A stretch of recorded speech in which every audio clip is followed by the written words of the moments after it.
This session is a joint session with the Western Literature Association, which is a partnership for the Humanities Montana Festival of the book this year. I would like you to join me in warmly welcoming Michael Branch of the University of Nevada, Reno, who will chair the panel, Making a Case for the Planet, Writing, Teaching, and Environmental Advocacy. Michael?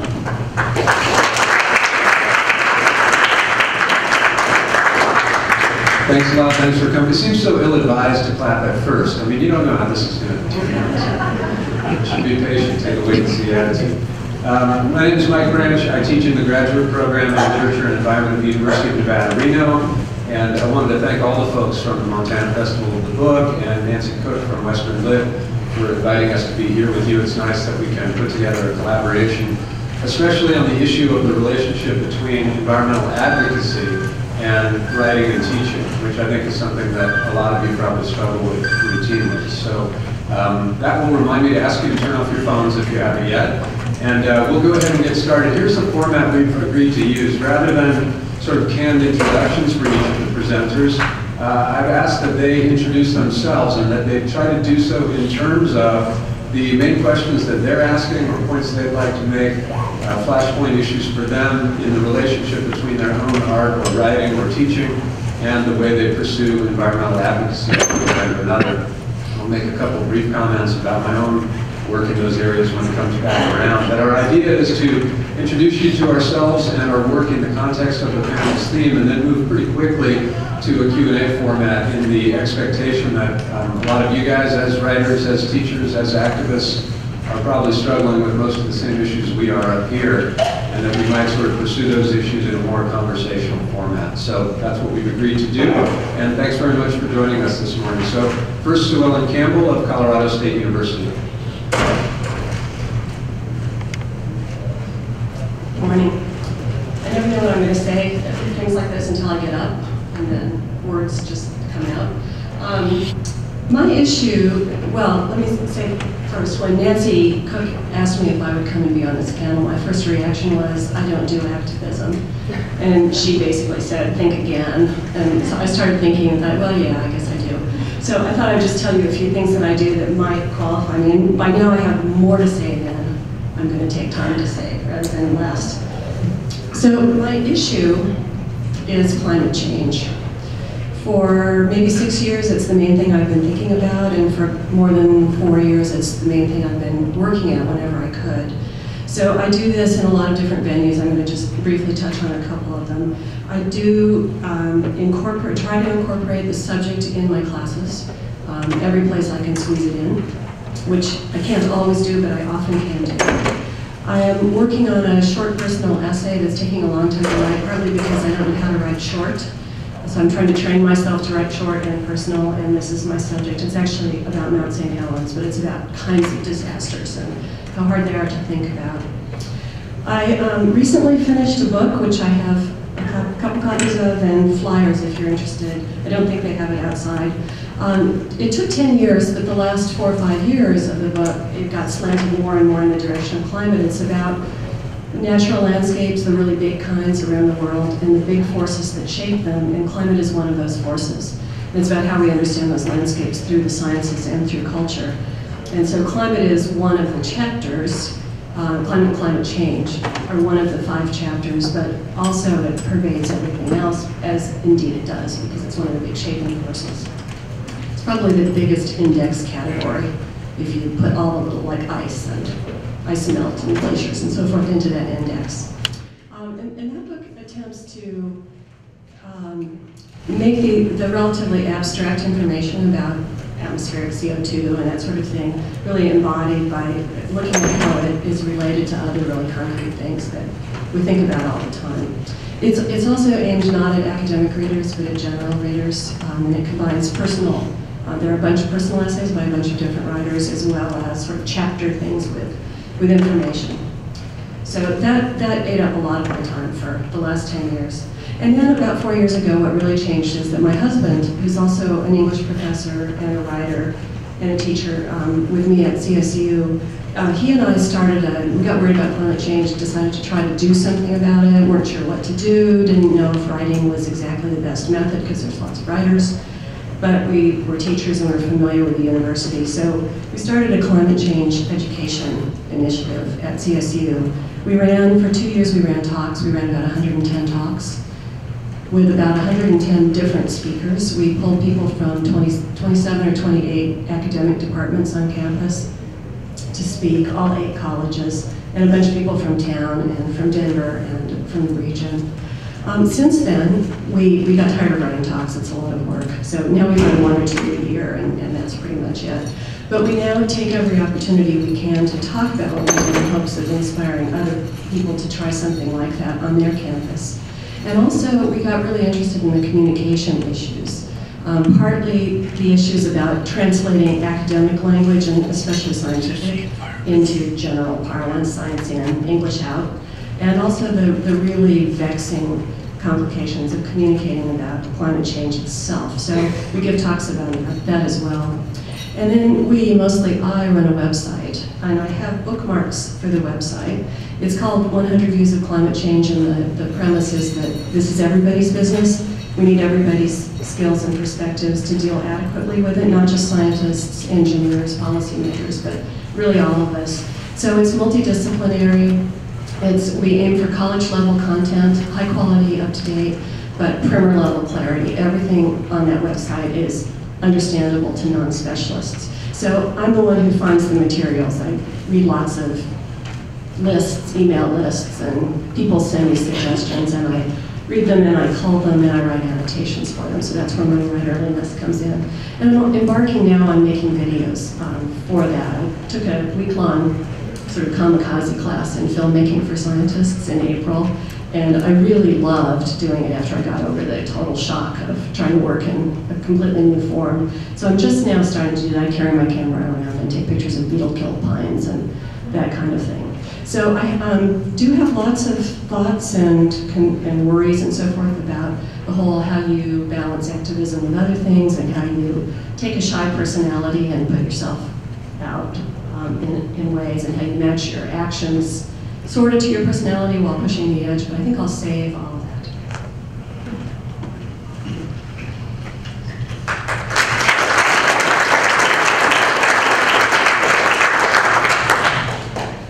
My name is Rick Bass. I live up in the northwest corner of the state, and then I'm renting a house here for a couple more years while our youngest daughter finishes high school. I was born in Texas.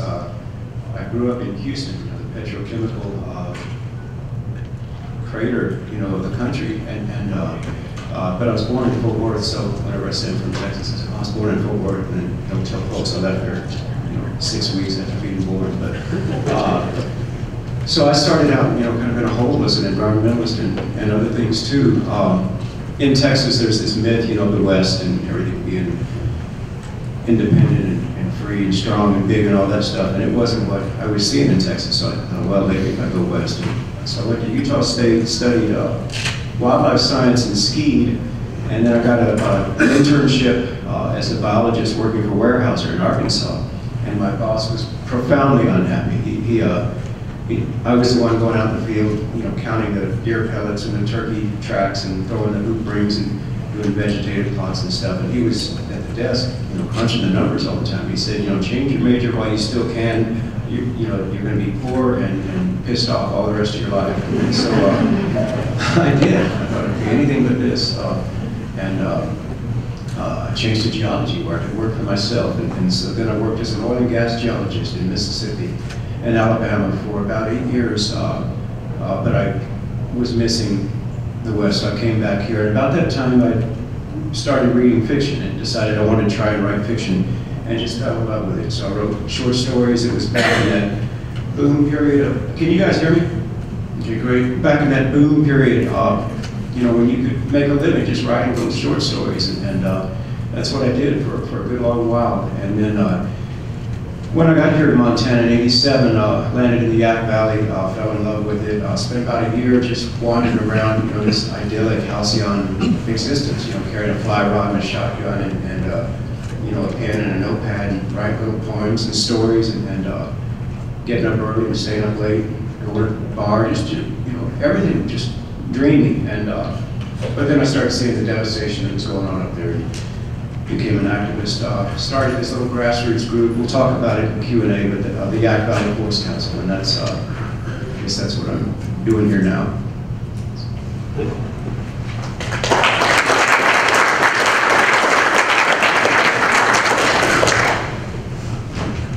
Poor and pissed off, I suppose. Conan, great to summarize the experience perfectly in about 2 words. My name is Dick Manning. I'm a writer. I'm not an activist. Never have been. And the more I become a writer, the less I'm likely to be an activist, because I understand that's who activists have become and who I've become. One of the requirements of activism is absolute, crystal clear 20/20 tunnel vision. And that's the right. So I can't do that. I like to tell a story that frames my career lately, and forgive me if you've heard this before, but it seems relevant here today, and it's about activism in a way. My career really started in newspapering, and I hope you can forgive me for that. But 20 years ago or so, I worked across the river in that mausoleum to journalism over there called the Missoulian. And I was writing a story in 1988, I think it was 88. And eventually I wrote enough stuff to get me fired, but this was before that. And it was a press release, a very simple story about some research that was being done in Idaho. And it said that it was about ponderosa pine. And it said there's this thing called global warming. And if global warming proceeds, it's going to kill all the ponderosa pine. Everything from New Mexico on into British Columbia. And I was a journalist, I knew how to prevent this. All I had to do is write it down and put it in the paper and people would read it. And here was this absolutely catastrophic outcome I could not imagine. And there it was in the newspaper, and people, policymakers, would read that, and there was plenty of time to take action, and they would take that action, and we would be relieved of that horrible outcome. And so we sit here 20 years later, and all the trees are dead. Right? The trees are dead. Exactly dead, from exactly the cause. It was predicted 20 years ago, and we are less further along in that discussion about global warming than we were 20 years ago. And so what that begs me to consider is my role in journalism, or journalism in general. Is here we are, we had this fairly simplistic, linear view of what we did as writers. It was our job to spell out what was wrong, what the problems were, what the science was, and people would read that, and in a good democracy we would change, and things would be different. Needless to say, I've modified my view over the years. A couple of things have changed very drastically in that 20 years besides this issue. And that's where I'd like to leave this, or begin the discussion, I should say. One of the things is we're less likely to be read. And that's demonstrably true. And we can point out the statistics on literacy, who reads seriously, comprehension in younger generations, sales of books, all those things. We're just not read anymore. That's true, and that is what it is. And we are far less likely to make a difference, I guess, with the activism. And I find this oddly liberating. I like this. This way. Because that idea of making a difference was really pretty restraining and constricting to writing. But it also keeps us out of all sorts of dilemmas, and I've heard this actually discussed. So, one of the things that's going on in the scientific community right now is that scientists understand we are not making a difference. They understand we are committed to global warming. These things are going to happen. Okay? And it is going to be catastrophic. There's going to be horrible people. I've heard these discussions within that community saying, yeah, well, we can't say that. We can't write that, because if we write that, nobody will do anything. So, wait a minute. Are we writers or are we propagandists? Are we now reduced to that? And so now knowing I don't make a difference, I'm perfectly free to write what's true. And that's a good thing. That's always been good for writers. I started out as a newspaperman, as I said, and the first job of every newspaperman is to write obits. Turns out it's going to be our last job, too.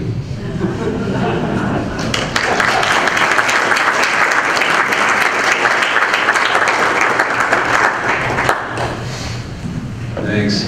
And then before we get started with Q&A, I wanted to make just 3 quick observations coming out of my own work and sort of end each with a question that might be useful. One is that we intentionally have a panel here that consists of folks who are writers and folks who are academics, but we all cross over in various ways. For people who work as teachers of any kind, I think it's really important for us to consider the issue of whether or not we consider teaching a form of, at least potentially, a form of advocacy. There are a lot of perils, it seems to me, in thinking about your teaching as a form of activism, and there are perhaps equally perilous implications if we don't. So one of the things that we might want to talk about in the Q&A is that tension. I think a lot of us who have come up a path of being scholars have often wondered whether we're making the most direct contribution we can. On the other hand, we have these exciting and galvanizing moments in our classrooms where we see students able to see the world from a new point of view, and it strikes me that that is at least potentially a form of advocacy. So maybe we'll think a little bit about that also in Q&A. Secondly, I've been thinking a lot about how we define our victories and losses as advocates.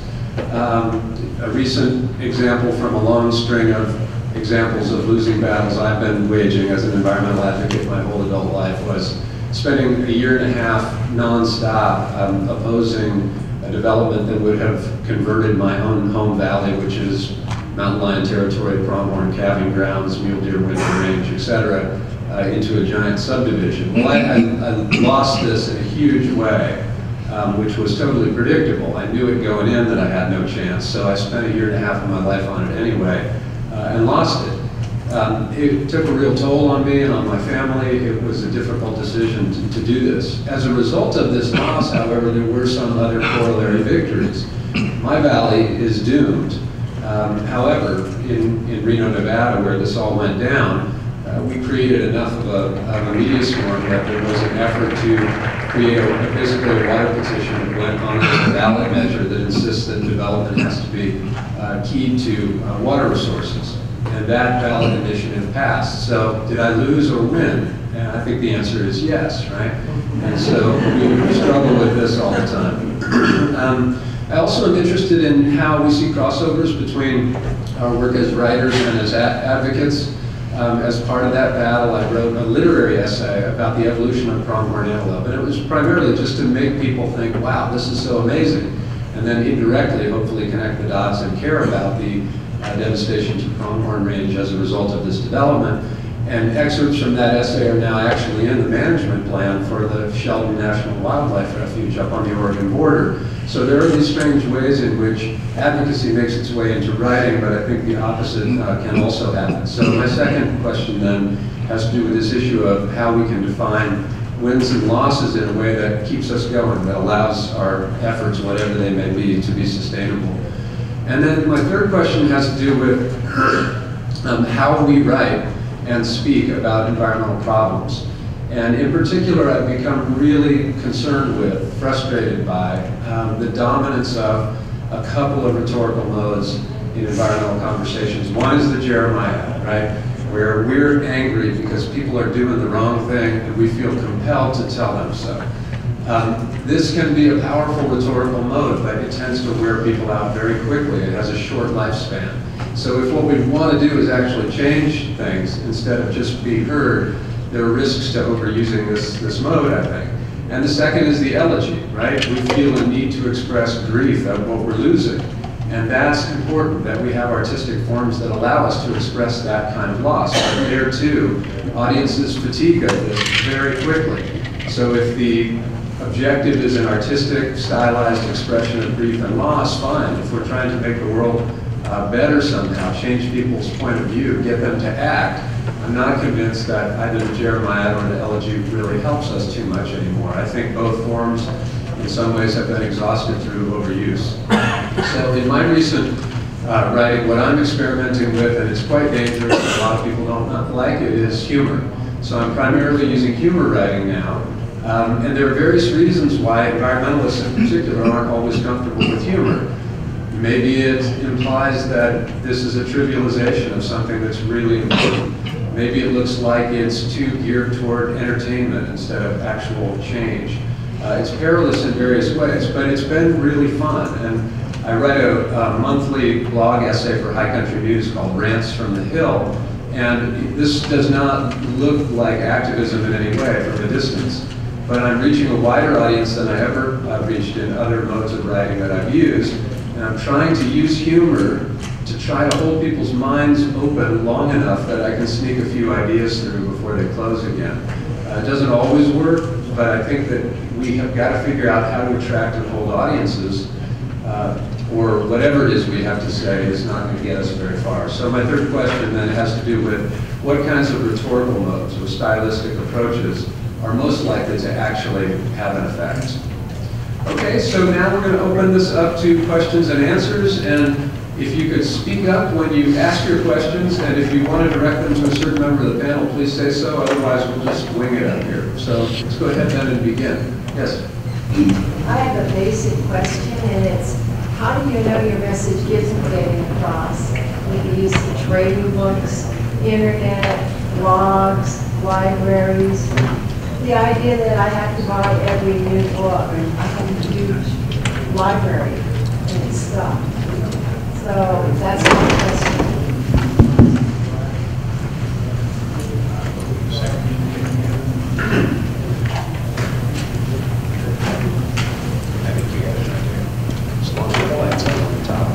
Somebody else go ahead with the question.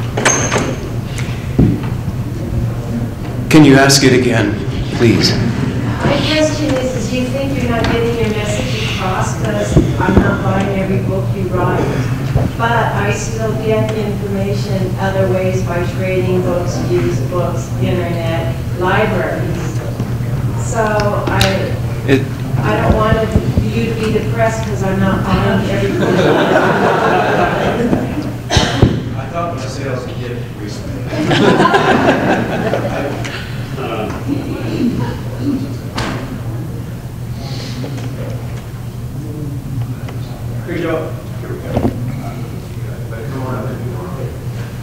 Could y'all hear the question at the back? I think what the question is missing is scale, which is something I meant to talk about. Work it up in the YAC in a community, a human community, very finite, closed borders. It's really, I want to say it's easy to be effective, but a little bit of work goes a long way. There's a lot of leverage. It really depends on the issue and on the boundaries and confines. If you're talking about global warming, you count on your book to be a prevalent issue. I don't think it's really a very measurable endeavor.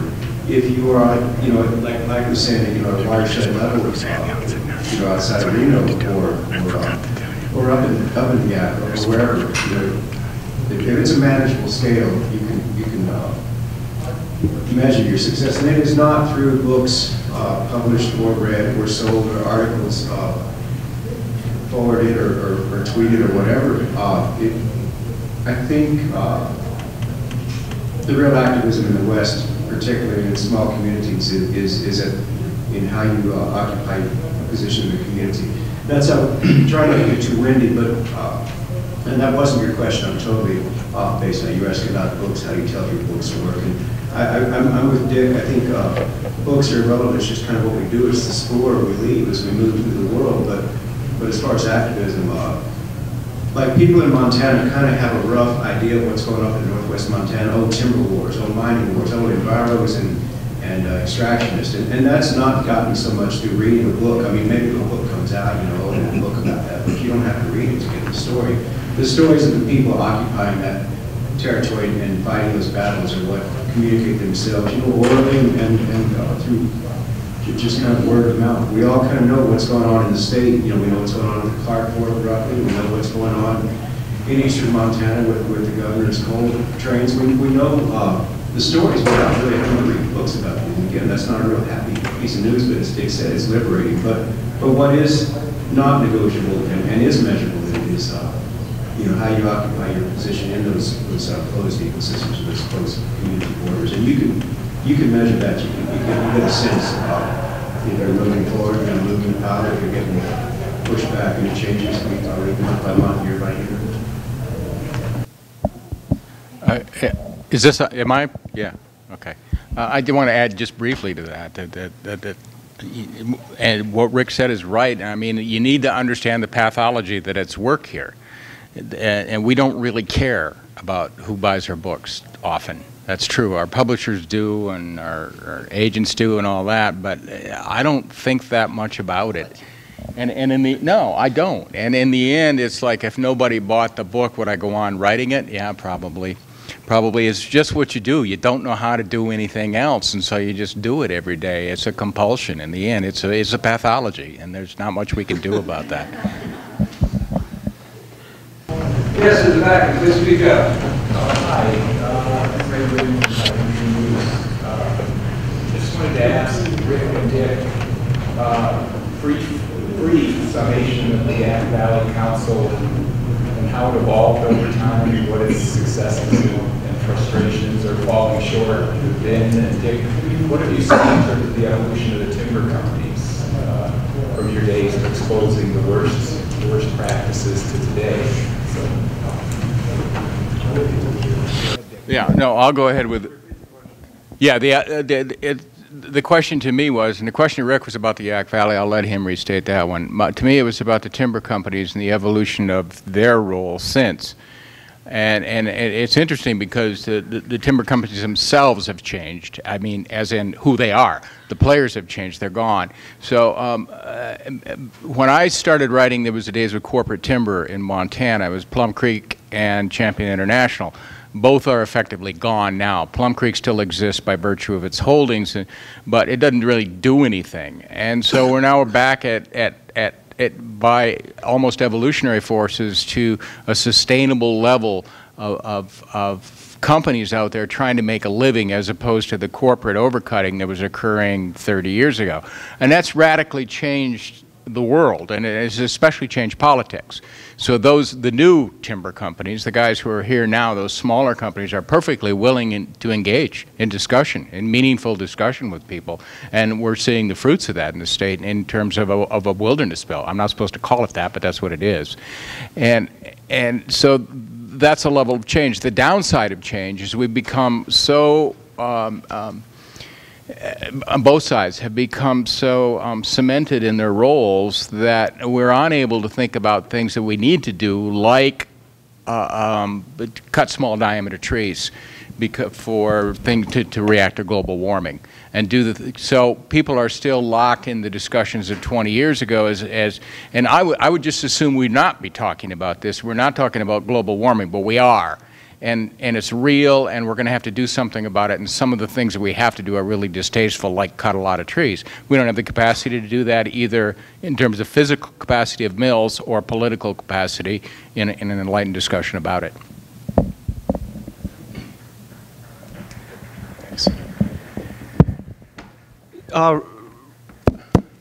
Ray, can tell me if I'm restating the question. My short-term memory is not so good.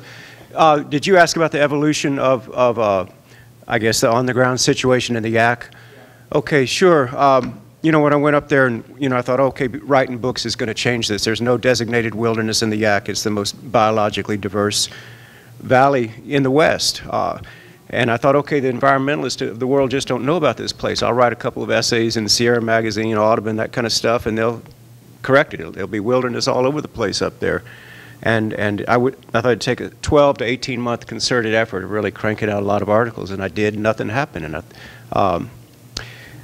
a lot of environmentalists down in Missoula at the time thought the Yak could not be wilderness because it had been cut so hard. About a third of the valley had been roaded. About 10,000 miles of road on the Kootenai National Forest. Big forest, but still, that's a lot of roads. And their visual image of the yak was these aerial images of clear cuts, and but there was a third of kind of front country that hadn't really been hit hard, and then there was a third of the valley that's extreme back country, and that's what I knew, and that's where the really wild creatures were. Nothing had gone extinct up there yet. I mean, anything that was in the Pacific Northwest or the Northern Rockies was up there, and so I kept agitating for wilderness. Became a lightning rod scapegoat, satanic messenger of environmental elitism and stuff, and that was kind of a tough 20 years. But this wonderful community activist from Alabama, civil rights activist, read a book I wrote called The Book of Yak, and she said, oh, you know, it's not right that you shouldn't have wilderness. Everybody should be able to have a little bit of what they want up here, and let's form a little club to try and get wilderness. And I said, great, who all will be in it? And she goes, well, you and me. And so we called it the Yak Valley Forest Council. We've got like 100 supporters up there in Lincoln County now, which, again, as you know, Ray, the toxicity back then 20 years ago, there were death threats, car bombed, cabins burned, fire company wouldn't go out if there was a fire around your house and you were left instead of right. I mean, it was toxic. It was toxic. And Robin was this cheery little person who just went to all these meetings with these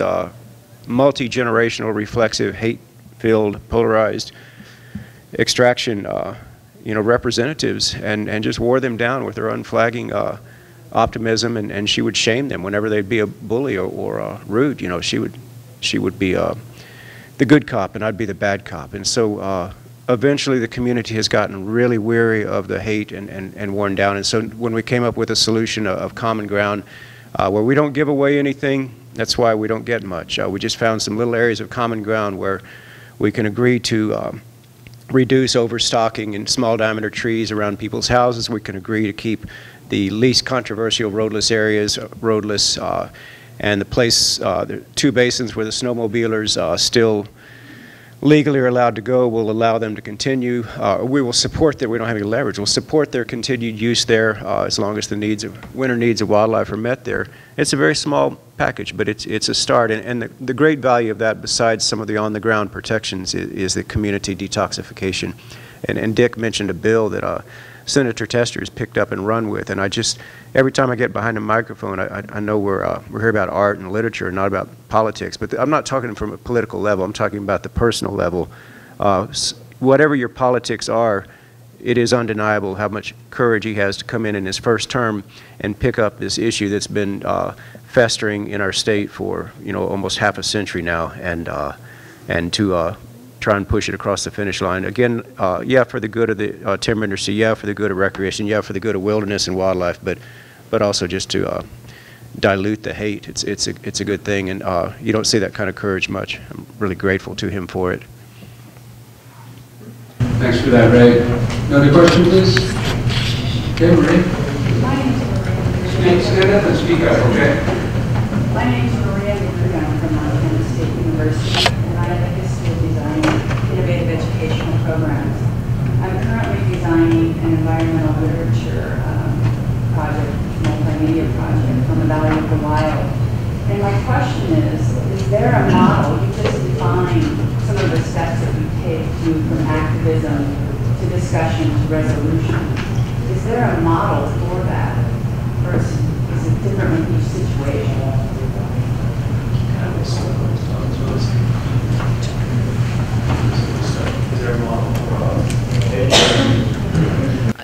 I don't think that there's a single model. But I think there are a lot of methods for doing it, and I think everybody does it a little bit differently. But you just need to think about the strategy. It's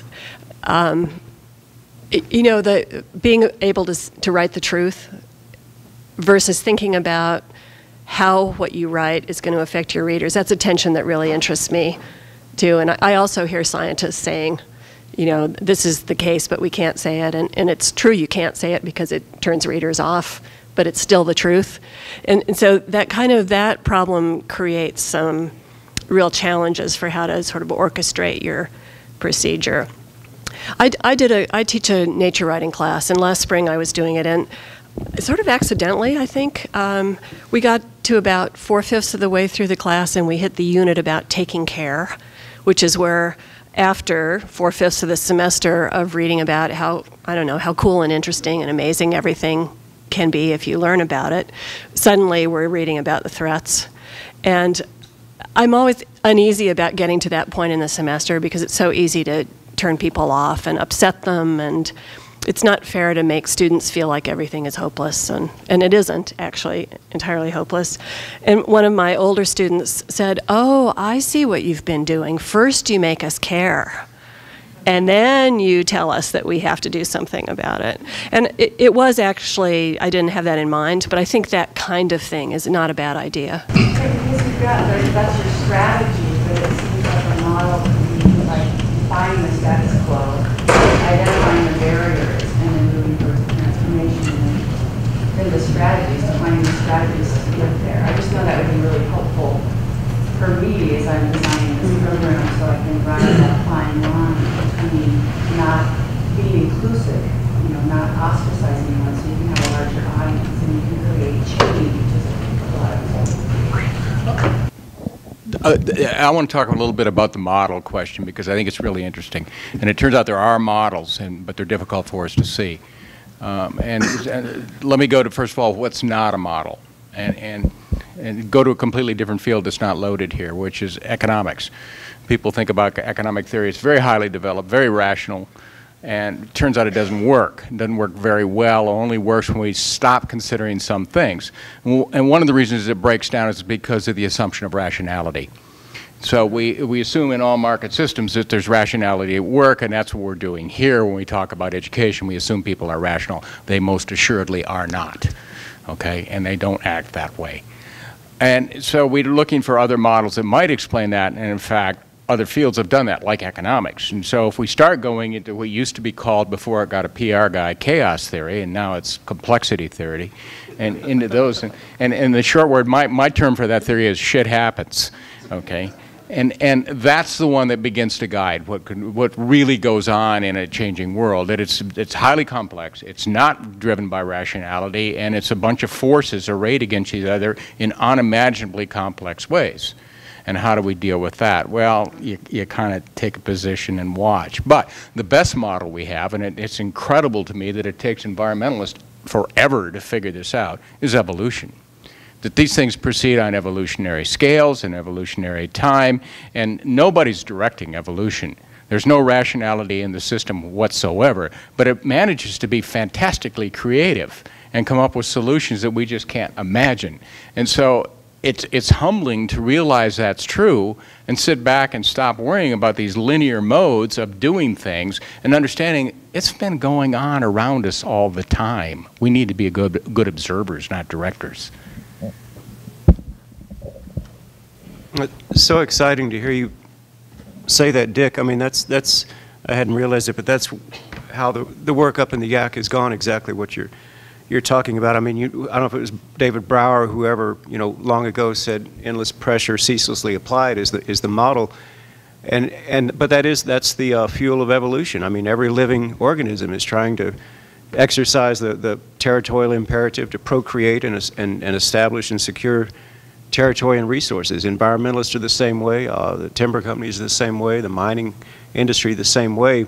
But what we see work again and again when we do see something work is being flexible. So you're pushing against that wall, you're keeping that relentless pressure ratcheted up day and night, dreaming it day and night. And again, that's why community work is so effective, because those folks don't, they don't work 9 to 5, they work, where they live 24/7.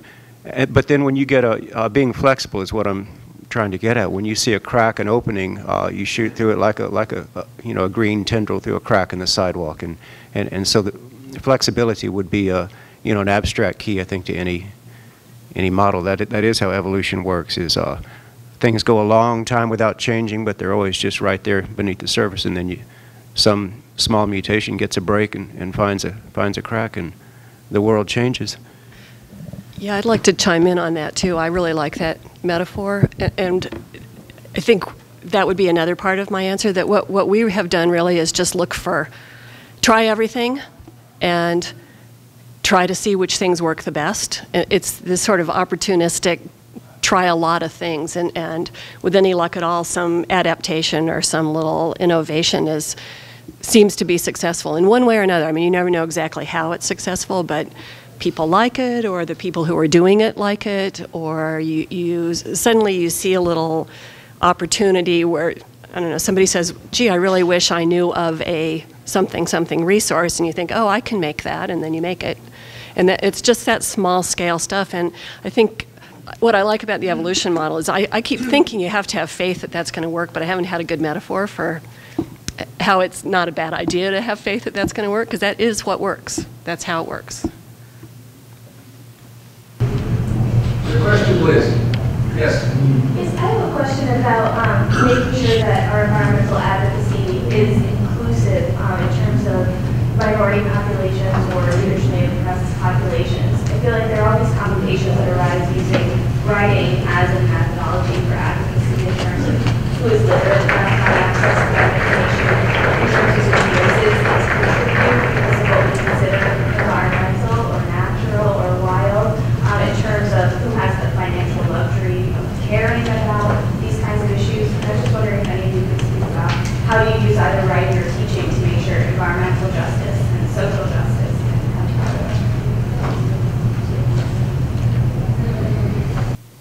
I think my own work has been a little thin on that front just because I can't find materials to put up on the website, for instance. I mean, I have some, and I use them, but climate change is really all about climate justice and environmental justice. It's hugely central to the topic, and we take every possible opportunity to say so. So that's one thing. Yeah, I guess I'd add only that, I think one of the liabilities of the American environmental movement has been its demographics, and that has changed a lot, and thanks in part to the environmental justice movement largely, and revolutions in other disciplines, including economics. But I would say, when it's a question of enfranchisement of various voices and various practices of inhabitation, a lot of what we've talked about so far up here has to do with a kind of, other than some of Rick's emphasis on community building in the Act, has been a little bit on how do we say things in the right way to make the other people get it. And one of the things that is really fun about teaching is that it's much more conversational. It's much more of a dialectic. So, in my classes, I've got kids who grow up, a block off the strip in Las Vegas, and I've got kids who grow up on million-acre ranches, and I've got kids who grow up in boom-and-bust mining towns, and they all have very different perspectives on environmental issues. So I often find, and this is, Rick's metaphor of flexibility and opportunity is crucial, that, man, one thing that will doom you as a teacher is going in there thinking you know what's right.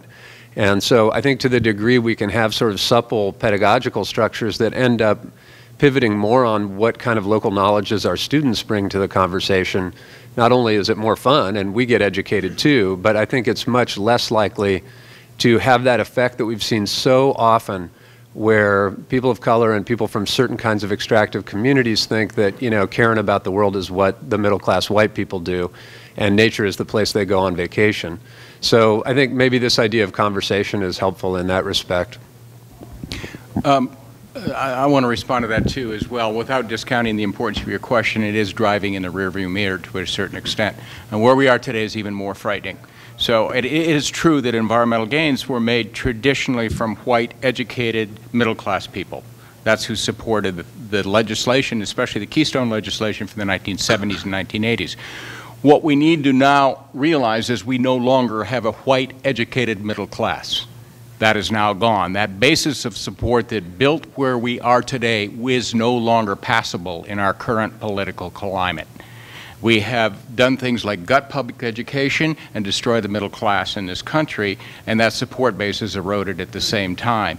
So while we need to worry about questions like social justice, we need to think about ultimately social justice.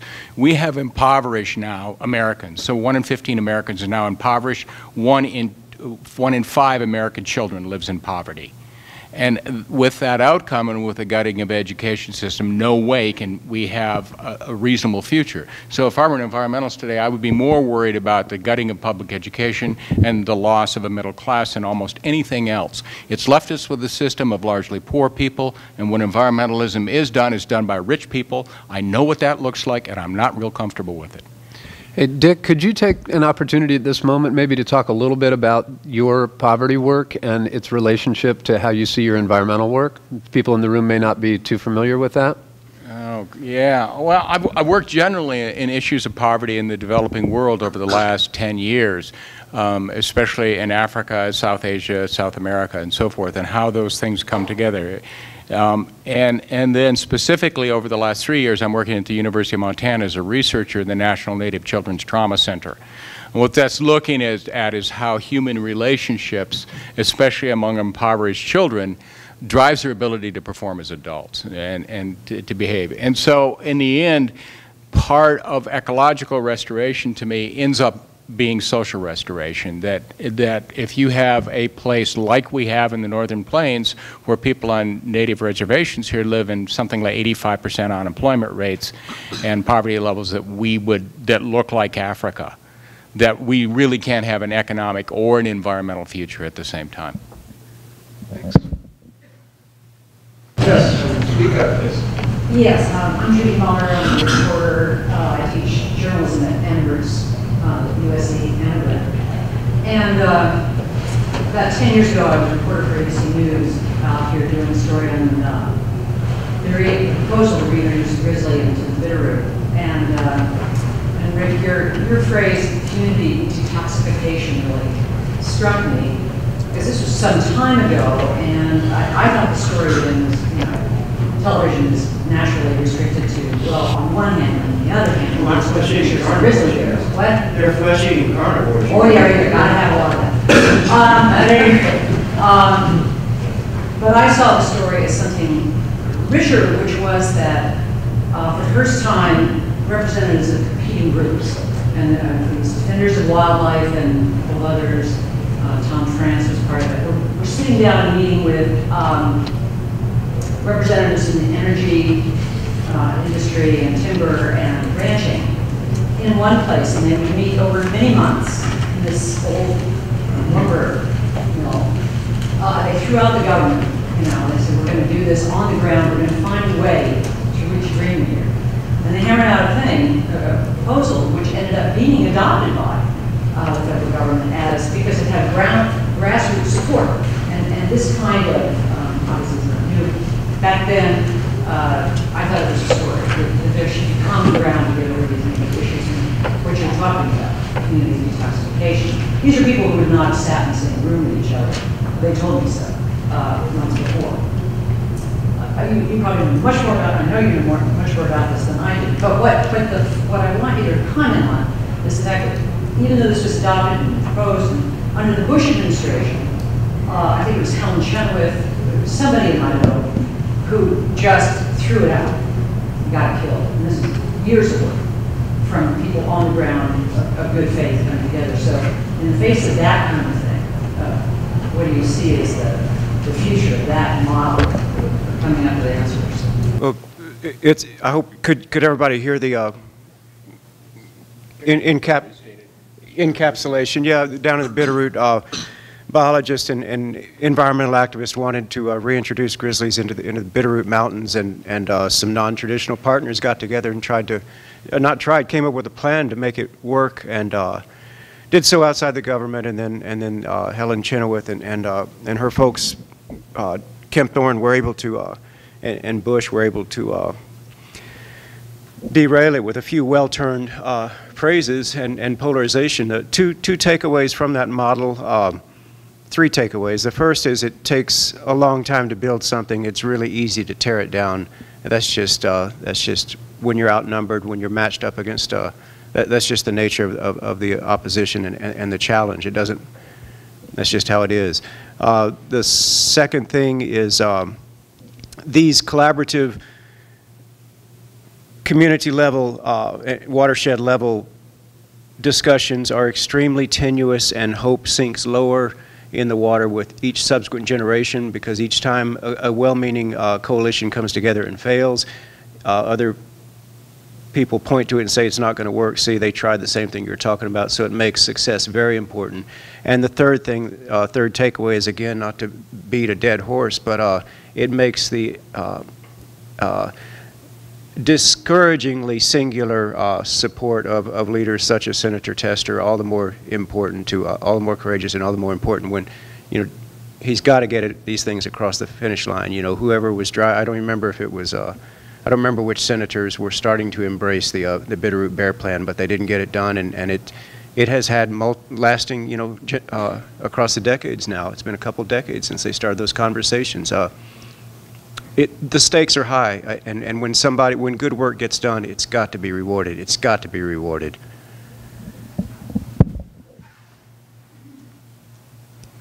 I guess relating to what Mike was saying about rhetoric, that Jeremiah doesn't work, theology doesn't work, maybe humor will. And this points to the question you just talked about, the opposition to environmentalism and global warming issues, sustainability is so strong and so clever rhetorically. It seems to me that we should be teaching this rhetoric in so many of these courses, and sort of what is effective. And I just sort of want your comments or suggestions on that. Okay. Yeah, I think I would agree.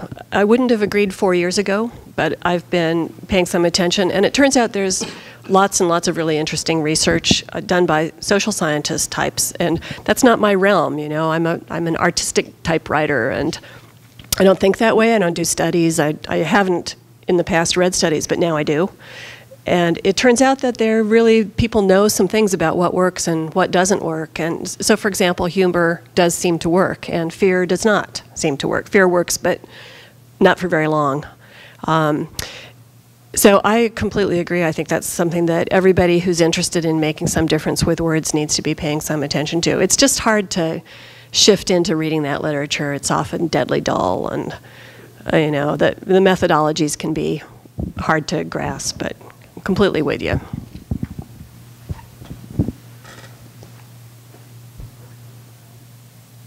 We have questions of our own if we must, but we'd rather hear from you. Yes, please, Richard.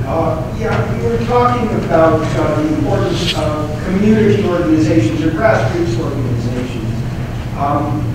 I don't know if it's a media shitstorm or something more real than that, but could you say something about something called the AstroTurf organizations that are developed in opposition to community groups?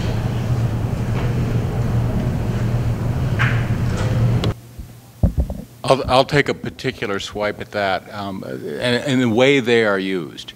And because I've seen them very effectively used in Montana, beginning with John Melcher's defeat by Conrad Burns back with the wilderness issue the last time we had a wilderness bill in the state, and continuing up to this very day with the wolf issue.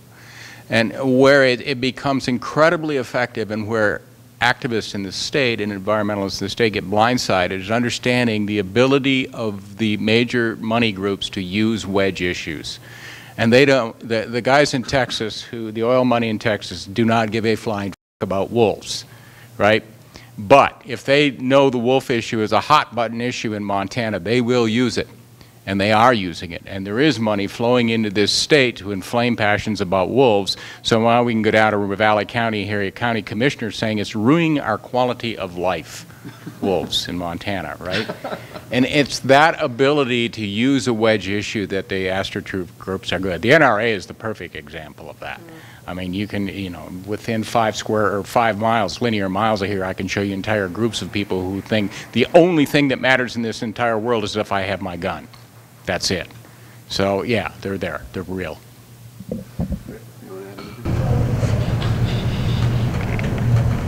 Yes. Tyler, please speak up. The question was asked about whether we should start at rhetoric and move from there, since that type of literacy might enable audiences and students to better understand the entire discourse.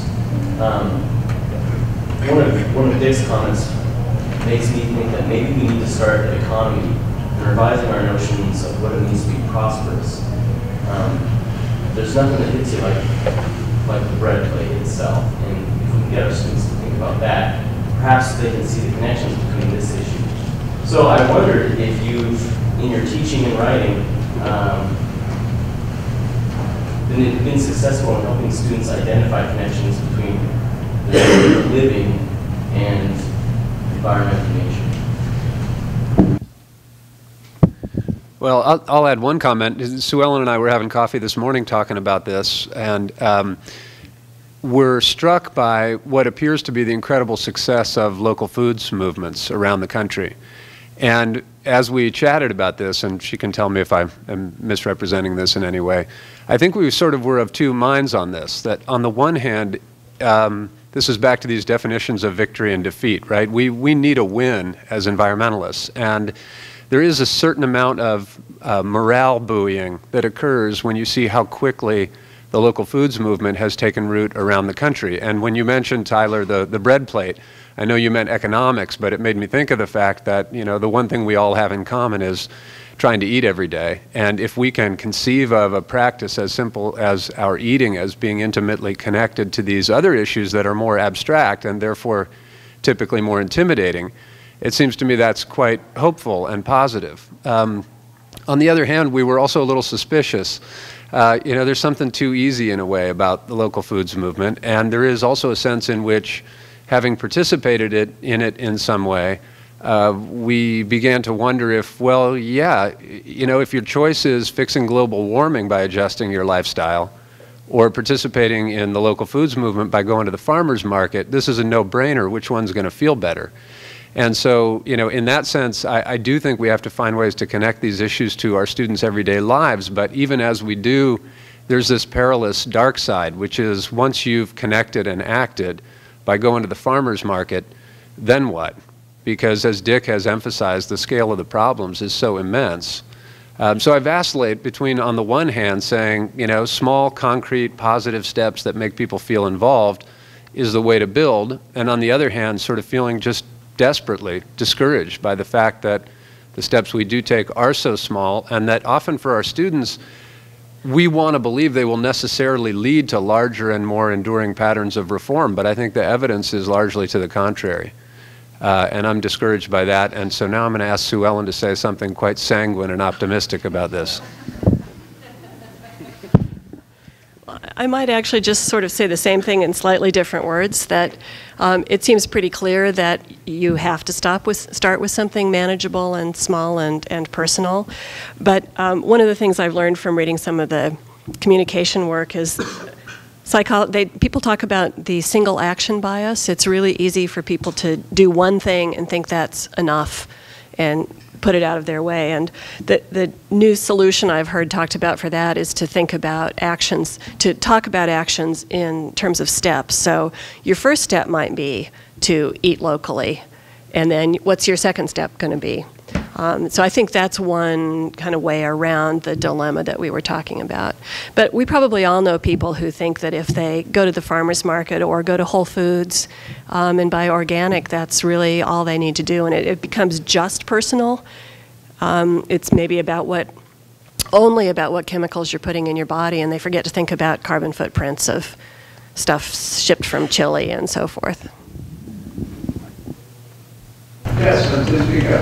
Yeah, thinking about the question about engaging minorities in environmentalism, and it seems to me as though location might be the real thing. High school students in Chicago don't give a damn about the Yak Valley, and they might not give a damn about global warming because it just seems so not localized to their situation. So I guess my question is, can local community groups tackle the bigger issues? I mean, is global warming an issue for the Yak Valley community group, or does that really require the national, unified front? Good question. Did everybody hear that okay? Okay. That is a good question. Is this on? Yep. It's funny. We have, with the Yak Valley Forest Council, we had a little rift in our board a few years ago with a couple of board members who wanted our organization to be carbon neutral, and we said, look, we want to support the fight against global warming, but that's, the best, largest, greenest companies in the world are trying to get there and can't, you don't tie our hands like that. And these folks are really, that was their, I think as you identified, their single issue. does the Yak Valley influence global warming? It does. You know, it's up there near the northern tier, the southern end of the boreal forest, the great lungs of North America for absorbing carbon dioxide. If we can keep mature forest there, it's going to be a good carbon sink. But that's not our primary goal. Our primary goal is to keep the wild quality intact there. The mitigating effects of global warming will be secondary, and that's how it is. You know, we are, I guess as activists, we're aware of the issue. We work on it in our personal and private lives, but it's not our organization's primary mission. So, you know, I'm not sure if I understand the question, but that's who we are and what we're about.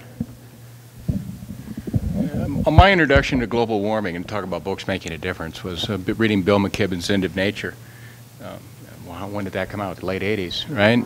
Yeah, and his the reason he titled the book that way was because it doesn't really matter what you do in a given place.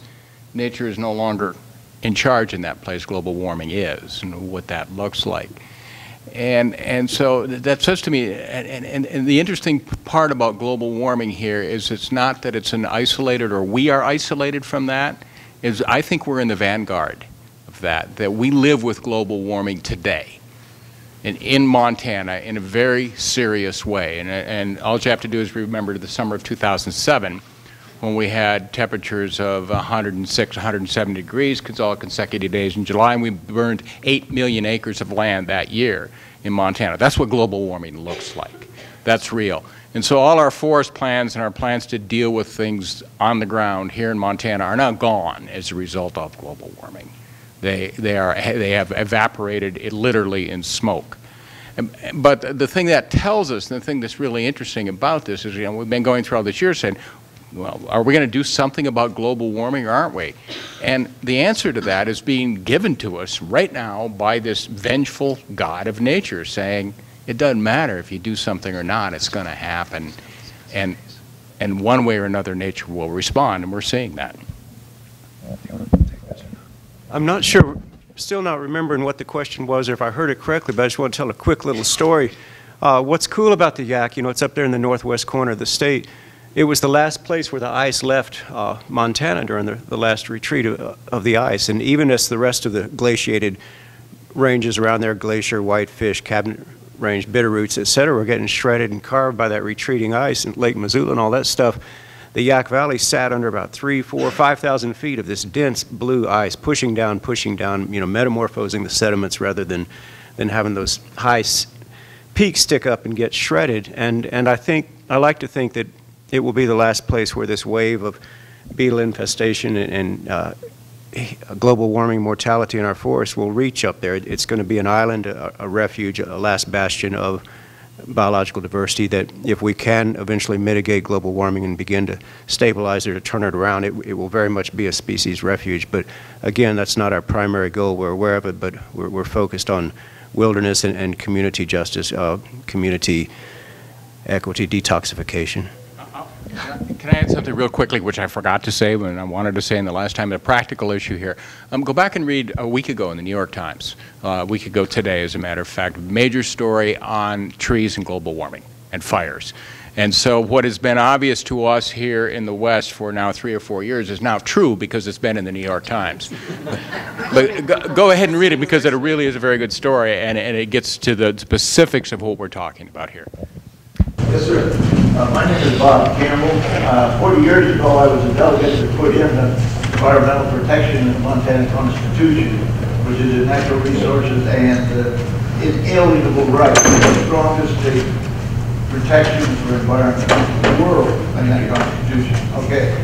Now, with the demise of investigative journalism, like it took the 2 journalists from Washington State to open up the Libby asbestos. You were there. Now we have corporations that can put money into campaigns anonymously already. They've got anti-tester things on the air. They don't have to have any accountability.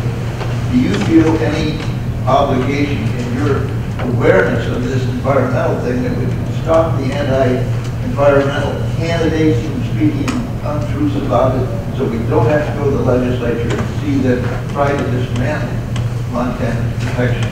Do you feel that you might be able to step in for these journalists now are not prepared to do it. Thanks for your work, Bob. We're so proud of our Constitution and have to fight yearly to maintain that sterling gold-plated, gold standard language. I don't understand the question. I'm sorry. Is it about corporate money and corporate influence in political races? We've got a two-pronged opposition here. One, we don't have newspapers with the money to get investigated. All right, gotcha. We're Okay, getting information funded by large state things, and it puts a real vacuum on what the average person knows. So if you know more, you have an obligation to say something. But Dick is totally right. It is liberating that the death of journalism has occurred. The birth of the individual, and you know, we see it on the blogs and so forth. And it's funny you mentioned Libby. I stayed out of the Libby fight publicly for a long time because in large part because of the toxification. I did not want to taint.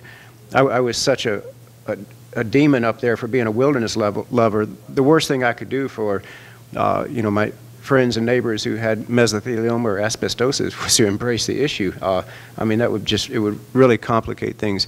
So, and I felt that way for a long time. Subsequently, meeting with the physician who's taking care of the folks up there, and then the damn trial, you know, last winter before last, I go into that trial and seeing what was happening in the criminal trial and not having it be reported upon it, I realized, okay, well, if I don't do this, it's not going to get done. So I've been doing a big, long book thing on it. Will it get read? I don't know. Will it be heard? At least people will hear that a book was written about it. But again, we haven't talked enough in this panel about, other than Dick's introductory statements, the inadequacies of books, you know, in this day and age. I don't know what the solution is, but you know, we are a very small subgenre and getting smaller. But again, in the West, in community level, we're not getting smaller. We still have the same leverage and ability that we ever had, and that's good. I want to answer because I'm considering exactly that question right now, very actively. And it's kind of like an old hunting dog. And I start twitching because I know there are birds out in that field someplace, and I want to kick them out. and that's not because I want to have an effect. It's just there are birds out there. But here are the frustrations with that. One, where do I publish? So, okay, I could go out and post it on the internet like every other blogger in his basement in his underwear is doing right now, and it would be regarded exactly that way. And so, okay, that's not going to happen, but maybe it could. Maybe something like that. Two, and this is the crucial question in this, where do I get the money to do it? Okay? Investigative journalism is expensive. That's not why that's why it's not being done in the state right now, because it is expensive. Somebody supports those reporters who will go out there and take risks and work and dig and give the hard information. That's why it's absent. Okay, well, money's not a big deal. Maybe I'll be able to get that in some way. And so, and three is this is the hardest issue in this all is why do I bother to go dig up all this buried information? What is in plain sight is so outrageous and it is being ignored. We don't need investigative journalism. We just need to pay attention to what's on the table and in front of us and understand and have that. Now, that all said, I'm still looking for a way to do it. My name is Ted from the University of Oregon. I sort of have a two-part question. First is just response to the kid in Chicago who don't give a damn. Having taught in the inner city, not in Chicago, but I think the reason that they don't give a damn is because they don't know why they should. So then my question becomes, especially in sort of humanities-related field, what is the role of the teacher to talk about scientific things, where it's very easy to have what we would all, I would assume, agree is a very unbiased approach. Climate change is happening, we can stop it. Whereas that's not largely yet seen as a given. And just sort of thinking about the things that happened with William Cronin, I just want to get your perspectives on what the humanities professor, humanities teacher's role is in pushing forth what can be seen as scientific debate. Yeah, I'd like to speak to that. That's kind of the question that got my husband and me going on this. And what we've ended up thinking is that we should quit just being humanists, and that it's really our responsibility as citizens, never mind as teachers, to try to learn enough about the science or find the materials and incorporate that stuff into our classes whenever we can. And that's actually our main goal in the website. Is the website aims to give, say, atmospheric scientists some resources to use if they want to incorporate art or literature into their classes, as well as other kinds of things, green building and economics and so forth. But also for, like Mike was asking me this morning, what book to use in an environmental literature class to do climate change, and our website is designed to answer that question for people. And it's a book that involves a lot of the science, but the science is handled in such a way that my students anyway in Lit really respond to it. But it's a huge problem because we're so compartmentalized in academia. Our training is fairly narrow. It takes a big step outside your comfort zone to think, okay, I'm going to try to bring some science in. At CSU, we've got a lot of people involved in doing this kind of thing. So we now have people we can call up and say, you know, some questions about the atmospheric science came up. Would you come to my class on Thursday? And everybody always says, yes, I'll be there, and they come and do that. But I think we just have to get over it and do what we think needs to be done, even if we have to say, okay, I'm not a scientist, but my friend the scientist says this, and you can go to this website, or you can read this document, and here's your information. And it's not that easy to do.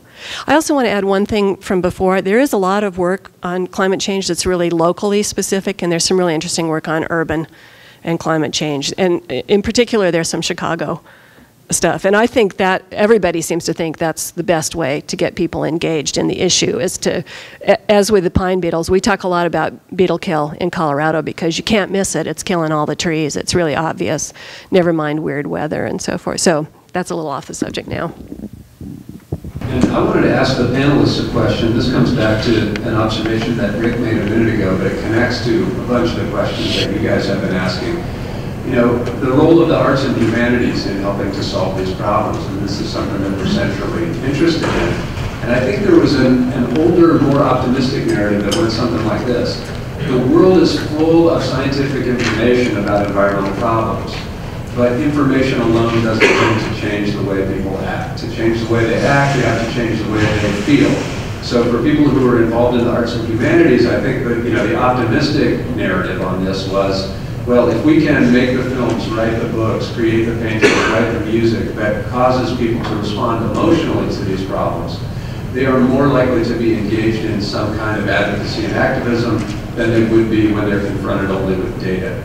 And yet, there's a lot of pessimism being expressed, including by members of this panel who are luminaries in the arts and humanities who are writing the kind of moving prose that causes a lot of people to change their views and change their minds. So I'm curious, and people in the audience may be interested as well, but what do we think now of the status of this narrative that art has the potential to be a positive contributor to environmental advocacy in an era where otherwise we're just overcome with data?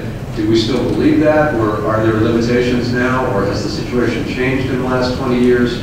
And maybe you guys would like to speak to that.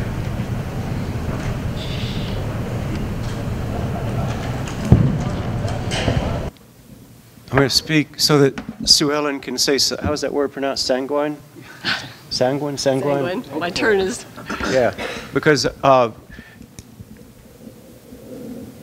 and this is just like totally tunnel vision. I don't mean to represent it as what's right or wrong. It's just it's how I see the world. And I'm sorry if it sounds grim. I don't mean it to. It's kind of like Dick said, liberating and exciting.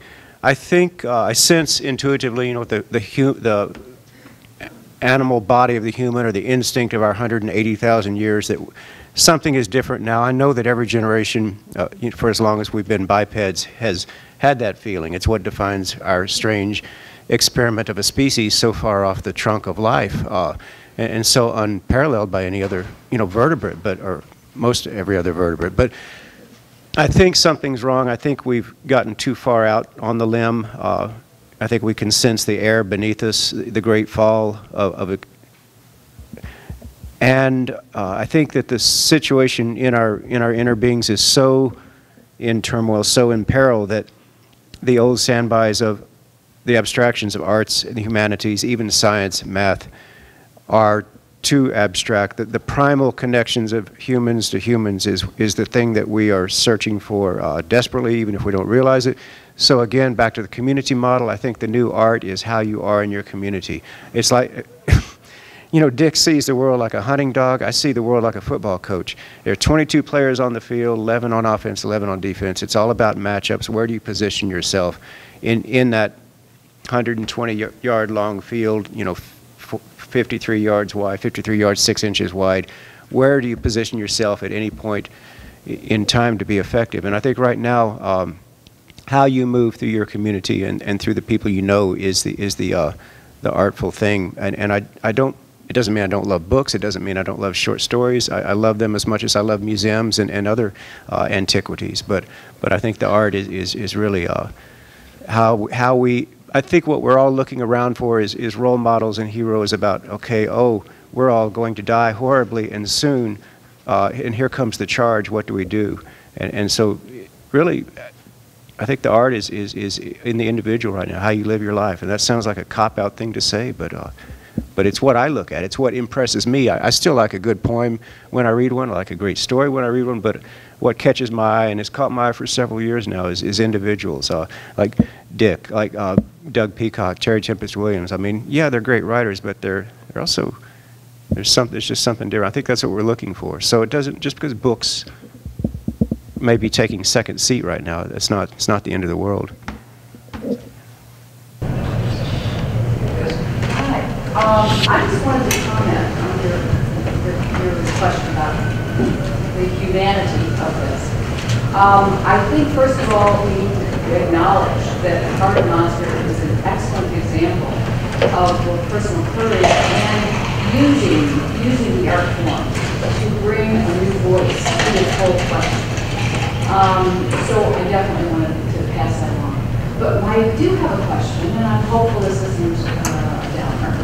But what kind of influence do we know at this point that this new approach, using the Heart of Monster as an example, has had? When I see that the media has talked more about pipelines and all, I immediately start thinking there's a connection between this book and the fact that it was read beyond just our local area. The question refers to a recent book that Rick wrote with David James Duncan called The Heart of the Monster, and whether the model of the approach that book takes, whether we have any indications of if it is effective or not. Excuse me for pigging the mic, but I'm so happy to hear you say that. That's exactly what I'm talking about. We have sold 1,000 copies of that book. We have given away 2,700. That's not a big number, not against Exxon, not against Imperial. It's irrelevant. Back to your question. The book is not important. What's in it is not important. The fact that David and I were scared and just did the little thing we could do, which is a book, that's the story. And the folks with All Against the Hall, you know, going to their rallies, that's the story. That's the art, that's the humanity in the humanities. It's not about the text anymore right now. We don't have the luxury or time often for the text to be quite as important as it, or as absorbed as we did. And it's a source of grief to Dick, me, Sue Ellen, Mike, all of us. But no, that book, it's not widely read, but it's known in the community, and that's what's important, the fact that we all stepped in to support it and try and make it happen. We've got about 10 minutes left. We have a few more questions from the floor. Yes, sir. Mr. Manning. Please speak up. Oh, I was just wondering if Mr. Manning could just delve a little more into what he's working with on the poverty front and how what we're talking about here, even if you've got... The question is... If your unemployment rate is 70-some%, what do you ask for dinner plate? How do you follow this stuff with that? Okay, the question is for Dick to speak at a little more length about his poverty work in the context of the things we're talking about here. Yeah, when they said poverty work, I thought they meant my income from my writing.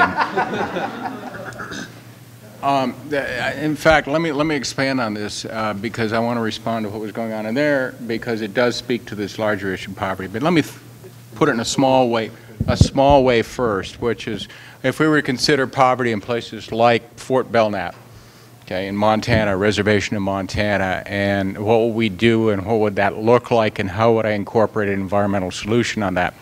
A few years ago, I wrote a piece about grass-finished beef and the possibility of sequestering carbon, revitalizing an economy, having sustainable economic systems. And I think about that also in terms of bison, that, you know, in bison we don't even have to go to the lengths of managing them, that if we just would restore bison to the plains, we produce this fantastic amount of protein. And so we could do economic development, we could feed people, and we could have satisfying lives. You know, all those wonderful things we like to think about in Disneyland movies. And so in a place like Fort Belknap, then I'd say, well, okay, maybe you need, instead of we'll talk about kids in schools, but let's talk about your bison herd. Turns out they got 500 of them, 500 bison on 20,000 acres, pasturing on land that they pastured on for thousands of years in that place. Not only that, they bought the slaughterhouse in Malta. They're starting to process all the bison herds from all the reservations. And you can see how this grows with people get processing jobs, but they also become naturalists. They take tourists out. They say, this is what a bison looks like. These are the birds they live with. Those are the things that do real economic development. Okay? And so those are, when I see something like that happening, and I'll use a bison example again. When I think about social change, the best lesson I got from social change was a guy who managed Ted Turner's bison herd. And I said, well, how do you herd bison? And he said, well, you find out what direction they're going in and you herd them in that direction. That's what I mean by evolutionary change. But, and now let me bring this to another issue. When we talk about people effecting change and people listening to us, we have a certain vision of people. People like us in this room, who are educated and who read and don't watch Fox News.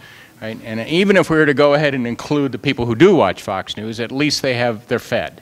Right? Or we include the 20-somethings, and Rick brought up the term text the other day. Well, text means something different today. It means deformed thumbs, right? Because that's how we communicate with each other, like this. Right? But even if we bring in those people, those aren't the people who count. Really counts is, you know, if we got roughly 7 billion people on the planet now, we have a third of those living on less than $1 a day. Okay? A third of those people are hungry, starving. And to have them think about in terms of rationality or what we're going to do or how we're going to change lives is ridiculous. It's absurd.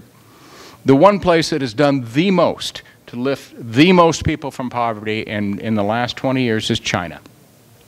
Okay? And China has given people jobs. It's created an economy that is growing faster than anything on the planet. And the way it does it is quite simple. You can walk a half mile from here and you can look at the train cars go by. Okay? We're looking at a 20-fold increase in coal traffic through Missoula as a result of coal going to China. They do it by burning coal. They do it by energy. That's how it's done. That's how you make people, that's how you lift people out of poverty. And I'm here to tell you that if you look at those 2 billion people and the people who are starving to death, nothing is going to stand between them and a job if it's offered to them, or a way out of that. There is nothing we can do to stop the consuming of energy that's driving global warming in the planet, and that's the dilemma we're working with, and that's why poverty counts so much for what we're doing. Okay, and we have been notified that there's a misscheduling and that in fact the next panel begins at 11 o'clock. So I'd like to just wrap this up by saying that we've heard a lot of really intellectually honest comments from the panelists about the challenges that we face, but I also want to say that the kind of work that these 3 people are doing really have changed a lot of people's minds about things, and I've seen it in my students and in my colleagues. Whether that's going to save the world or do it as quickly as we'd like is a more troubling issue, but for all the sort of despairing remarks that we've heard, I find it interesting that we're hearing them from the people who are making the most difference and who are still engaged in the kinds of efforts that we all need to be engaged in. So with that, we're going to have to deliver the room to the next panel, but please thank these men.